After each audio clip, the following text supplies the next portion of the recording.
श्री स्वामी समर्थ महाराज जेव्हा अक्कलकोटमध्ये होते तेव्हा गोपाळ नावाचा एक भक्त महाराजांकडे राहायला लागला.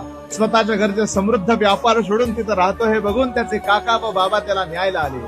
काका व बाबा अक्कलकोटमध्ये आले आणि समोर असलेल्या लंगोटी घातलेल्या स्वामी महाराजांना बघून त्यांची चेष्टा करून त्याला म्हणाले, हा बाबा तुला काय देणार, घरचा समृद्ध पैसावान असलेला व्यापार सोडून इथं कशाला राहतो, चल सोबत म्हणून विनंती करू लागले. तेव्हा तो गेला नाही. स्वामी महाराजांनी सांगितल्यावर जायला निघाला तेव्हा महाराज म्हणाले, होय बाबा माझ्याकडे तुला द्यायला काय नाहीये, या 2 हड घे.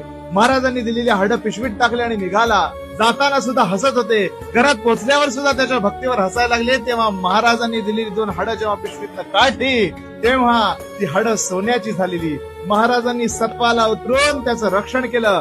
महाराजांनी त्याची भक्ती सिद्ध केली. सोने आणि मातीत मी फरक करत नाही हे सिद्ध करून स्वतःच्या भक्ताचं रक्षण केलं. ह्याच पद्धतीने सेवा करा, महाराज सदैव रक्षण करतील. श्री स्वामी समर्थ.